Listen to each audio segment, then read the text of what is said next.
Hey guys, hey guys, what's going on? It's your boy, the Mad Tiger, and up here today. It's been a while since I've last uploaded. I apologise once again. Just happens sometimes. You can't always upload every single day. I'm still trying to figure out some of the best days to upload. Still a work in progress, so bear with me on that. But today I wanted to do something a little bit different.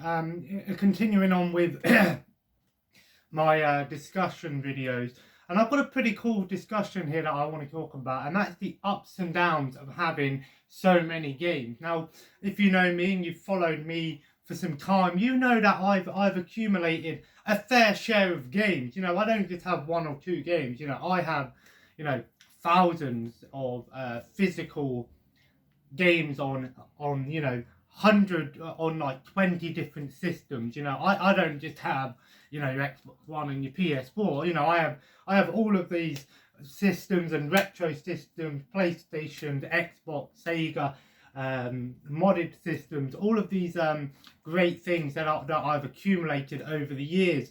And there's some ups and downs to having so many games that I wanted to get into, almost like a pros and cons kind of thing.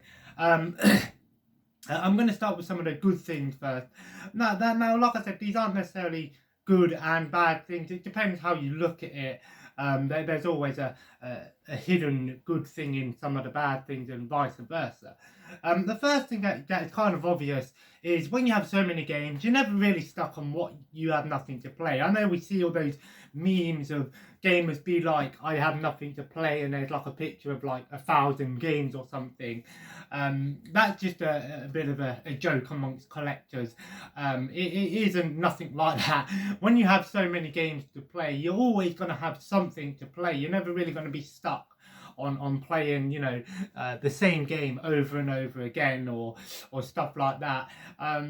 And for me personally, I like it like that. I like having so many games because you never really know what games are going to be good, what games are going to be bad. It's like an adventure in its own way. It's like a mystery trying to discover all of these games, and I don't know everything about every single game that I have, and that's a good thing. Like I said, when you go out and you buy games, you either buy a game, you know everything about it. New games, for example, you know what's going to be what pretty much what you need to know when you're going into it. And then you've got games that you just know nothing about, especially when you're collecting older systems like PlayStation 1 and even my PlayStation 2. I've got nearly 1,000 PlayStation 2 games physical. So I don't know everything about those games, which is a good thing. Because you never really know. You could buy a game, you could get a game, you could put it in, and it could be a steaming pile of shit. It could be one of the worst things you've ever played. But in a way, that's part of the joy. It depends on how much you paid for it. If you paid a lot for a bad game, then you don't look at it that way for sure. But there's always that sort of discovery, like opening a chest in Zelda, for example. You don't really know what you're going to get until it's open, right? And I like that. I love having all of these games to try out. And like I said, I don't complete every game, and I'm going to get back to that one in a minute. But you never really know what you're going to get into. And like I said, there are games which we know everything about, big games like Resident Evil, Skyrim, Fallout, uh, Uncharted, the Last of Us. So many well-known titles that you know what you're getting into, and you could put a game in and you could play through that game, and you could remember that game for a long time. There's been some great games that I've played over these past couple of years, like Spider-Man, for example. Really enjoyed that game, and even the Yakuza series. I started the Yakuza series, and I missed out on that so many years ago, and it was nice that they brought it back, and I've been playing the Yakuza Kiwami 2 now, and I'm really enjoying it. It's really a series that I'm really enjoying. So that's what I mean. You can always find something that's really enjoyable. On the other hand, you could find, like I said, a game that's really bad. But in a way, you do remember it, kind of thing, because sometimes you remember the bad, and sometimes you remember the good. not so much the ugly, but you know what I mean. You're always going to have some form of mystery and discovery to find having all of these games. If you know everything about every single game, then what's the point of having all of these games, right? The whole point is the discovery, kind of like how I got an Enterprise shirt on here, and it's all about discovery, right? And I'm not talking about the show. I mean exploring the unknown. In a way, Star Trek is very similar to gaming hunting. It's all about exploring the unknown, and you never really know what you're going to get. Excuse me. Another thing, again, is just it's a joy to not only play these games but collect them, because you know you're always looking at and you always find some games that you've never heard of. You know, I've come across games that I've never even heard of, like for example Fantastic Journey on PlayStation 1. When I first saw the title Fantastic Journey, I thought, you know, it's going to be like an adventure game, but it's not. It's actually a pinball game based on the pinball table Fantastic Journey. I never knew that. Nothing special, right? But you know, you know, and you know, you can find, you know, like how I've started with my Nintendo Switch. You know, I've been finding like all of these Japanese like style RPG games and all of these games that are just nice collectibles, you know, when you get all these little bonus items in there and stuff like that. And you know, that's part of the fun, right? Always looking out and always trying to find things that maybe aren't, you know, your basic games, you know, your top tier games, your Battlefield, your Call of Duties, your FIFA, your wrestling games, your Star Wars games, you know, games that everyone knows about, right? Always fun to pick up some sort of obscure games, like for example here, Kotodama. I've never heard of this game, never played it, so it's kind of a weird one there, and that's the sort of stuff that I like to collect, especially on PS4 because there's so many. But that's always part of the joy, and I love that kind of thing when it comes to collecting. Now there are, you know, there are some cons. I mean, I haven't got into everything with the pros. I don't want this to go on forever. So if I did, this would go on for like an hour and a half. So I don't want to, you know, spend too much time telling you every good thing about it. Now, like I said, you don't have to look at these as cons. These are just some of the sort of more finicky things that you could think about. Again, when you have so many games as a collector, sometimes it can be a bit of an annoyance sometimes when you're going into the same shops and you're always seeing the same games over and over again that you already have, especially PlayStation 2. It's very rare that I come across PlayStation 2 games that I don't have, or particularly just don't buy, you know, like the music games and your SingStar games and your girly games and stuff like that. It's not that I don't want them in the collection, it's just I'd rather buy a PlayStation 2 game at the moment because I don't have a lot of space. I'll get back to that in a minute. That I haven't played before, that I know that I probably might try out at least. So again, as fun as it can be as trying to find new games, there's also the downside of you don't really know. You could come across a time where you just don't get anything new. But we have internet, we have Amazon, we have PlayAsia, we have all of these online stores, you have eBay and stuff. So if that is your thing and you do like to look online as well, you know, that is out there. I've got a shit ton of games on my Amazon wish list that I'm probably going to start working on this year. I might pick a few games up off Amazon every so often and maybe accumulate a few games before I do a pickups video and just show off one or two games, and maybe accumulate a few games here and there off Amazon and online. And like I said, space is another really bad thing about having so many games. You just really, if you don't have a lot of space, it's not feasible to collect so many games. I am running low on space, and there are ways to help that. You can buy new shelving units, you can buy bookcases, you can buy, you know, cabinets, you can sort things out. But unfortunately, after a while, they do end up kind of like me here, where everything's a little bit cluttered and it don't look as presentable. In fact, the only thing that I can say looks somewhat presentable is my PS2 collection, and that downstairs, because they're all on one bookcase. But even so, I still have PS2 games here and in the other bookcases because I just run out of space. And again, you can work through that. Like I said, sometimes it does mean having to sell some stuff. Like I've already mentioned in a previous video, not the greatest thing to do, but it's something you do have to sort of sit there and sometimes really comprehend and really sort of get in your head that you might have to sell some stuff if you want to get some new stuff. Even part of me was tempted to sell my PlayStation VR just because I don't play it, but at the same time I don't want to do that. Another reason is I don't, I've got all of these systems that I don't have set up, like Super Nintendo and Sega, and they're just sitting there at the moment, not really doing much. Part of me as a collector wants to keep them, but then there's part of me as a realist that's like, I ain't playing them. They're just collecting dust at the moment. Do I really need them? And then part of me's like, well, even if I did have them all set up, where would I put them, right? But I do keep them just on the off chance that ever I do move. So that is a goal. I do want to move. We do want to get our own place. We do want to move and stuff. But again, that's sort of why I do keep them. So you do have to sort of make compromises here and there, whether you want to keep some things, want to get rid of some things. Not always the nicest thing to do, but it is something that you do have to bear in mind. If you have the space, then it doesn't matter. But if you don't, just bear in mind that is something you have to do, unfortunately. Another thing that I do come across is lost, not lost causes, loose ends.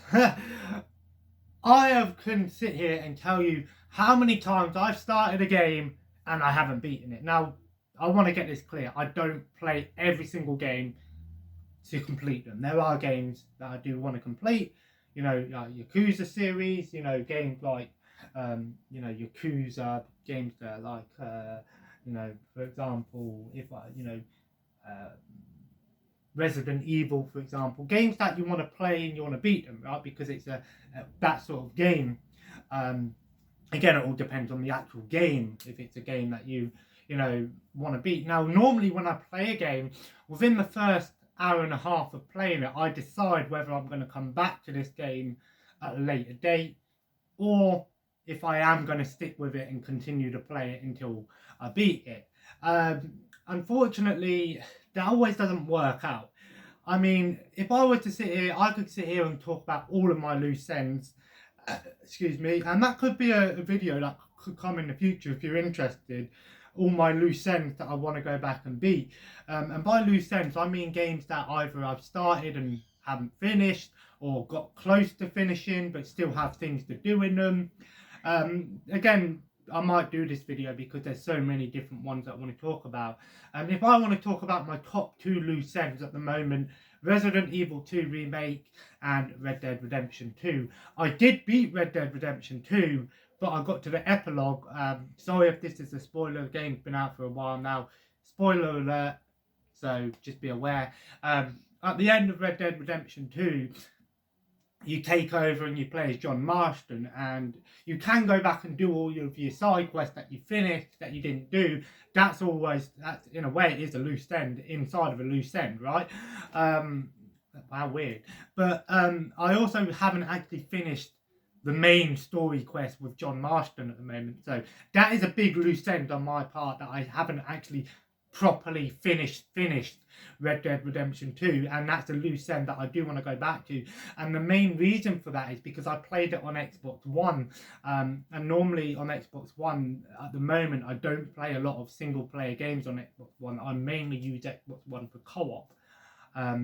I am working on a loose end at the moment, Dying Light. I played that game years ago, never finished it, never beat it, but I am starting it again with my friend and we're playing through it in co-op, so I know that's a loose end that I am working on, and it's probably a game that I will beat. And I love that about co-op games as well, that if you can't beat it on your own, you can play it with a friend. And same with Resident Evil 2 remake. I started it. I'm about halfway through. I was going to say Chris Leon's campaign, but I still haven't finished it. So it's another loose end that I want to go back and play. Similar thing. It was on Xbox One. And when I do this loose end video, you're going to notice that most of those loose ends are on Xbox One. It's mainly because I switched over to PS4, and PS4 became my sort of solo console, the console that I play most of my single player games on, whereas Xbox One is mostly for co-op and playing with my friend. But now that my Xbox One's upstairs, there's no excuse, so it doesn't really matter, right? So that's a thing that you do need to be aware of. When you have so many games, you can have a lot of loose ends. Sometimes it's as simple having to finish a few side quests, maybe even trying to get a full completion list, like in the Yakuza series. They're definitely loose ends. I haven't done everything in Zero and Kiwami 1, but I'm mostly playing the Yakuza series for their story to begin with, just because if I sat there and tried to do everything in the Yakuza games before moving on to the next one, I'd be here for hundreds of hours, because sometimes the completion lists in Yakuza games alone are about 100 to 150 hours, so don't really have that much time to do all that. I've got so many games, I don't want to spend every waking hour on one game. Like I said, I play a game, and if I am going to beat it, I tend to just try and beat the story, and then all of the side quests and loose ends in the game I can come back to at a later date. But then the loose end, the playback game, the loose ends almost list grows bigger and bigger, and you're going to know that when I do that video. I'll try and do it in a week, hopefully. But yeah, that's something that is worth mentioning. But again, you can look at that as a good thing or a bad thing. It's good in a way that you know that you've got that you ain't completely finished with a game, but at the same time, it's kind of like you know that you haven't finished it. So it's kind of like an angel and demon thing kind of going on there. Is it good? Is it bad? Like I said, nothing I've really said here is either really good or really bad. It's just a matter of opinion, right? Now, like I said, I ain't going to get rid of all of my games, of course. I'm going to keep these bad boys for the most part. And this year, we're working on the house. That's to begin with, that's the priority here. So that's why I haven't been buying a lot of games, and you haven't really seen, your traditional pickups video with about 20, 30 games, right? So with my pickups videos, guys, if you are really looking for a new pickups video with a fair amount of stuff, just keep in mind, I am working on trying to do this house up as much as possible, trying to work out space, work some things out, and we will get back on track. Like I said, I might do some Amazon orders here and there, maybe put up a list of games, and then eventually do a pickups video when I've got a good amount of stuff. And to be honest, it might be better that I do it that way, so then that way a pickups video isn't 10 minutes long and only 5 or 6 games. It can be a more traditional pickups video like how I used to. So yeah, I don't want this video to go on for too long. I just wanted to sort of highlight some of the pros and cons. Whether you look at those pros and cons, it's down to you. The ups and downs of having so many games. I love having so many games. That's so much true. But trying to manage your time, especially when you have a child, is something that's not too easy, right? I don't play games nearly as much as I used to. I was surprised that a couple of days ago, PlayStation's website put out this days of play. It was like, I don't know what it was called, but basically they compiled all of your data from 2019 and basically told you what games you played the most, how many hours you put in. I did post it on my Twitter at the Mad Kaiga if you want to check it out, but it was like nearly 1,500 hours spent on PlayStation 4, and my top game was like Dynasty Warriors 9. I put nearly about 151 hours into that game. I was fucking surprised how much time I put. I know some people think that's not that much, but when you're like me and you only play games for a couple of hours every night, and not even every day, that surprised me. You know, when my son gets a bit older and he goes to school and stuff, I'll probably be able to play more games in a day. But we'll see. Which is why I'm loving the Nintendo Switch, because I can play this bad boy downstairs and not really need to worry too much, and at least I can game on the go, right? So yeah, I thought I'd do this little video today. If you guys enjoyed it, feel free to leave a like and of course comment below. Let me know some of your ups and downs of collecting. What do you collect? All of that good stuff. Is some of this stuff that I'm saying making sense, or am I just talking complete and fucking nonsense? I don't know. See you later. Now, of course, you know, I've still got a lot to work on, so bear with me. I apologise if videos aren't frequent enough. I apologise. I will try my best to try and get things done, but it's not as easy as it sounds. And as always, guys, feel free to subscribe if you haven't already and join the family. Follow me on Twitter and Instagram at the Mad Kyger. I might be streaming tonight on Mixer at the Mad Kyger also, because I'm going to try and play Dying Light again with my mate tonight, hopefully. So if I am playing it and I am streaming, you'll find me on the Mixer. And as always, guys, have a nice day, and I will see you in the next video. And I almost fell over again. And I'll see you in the next video. Take care. Bye-bye.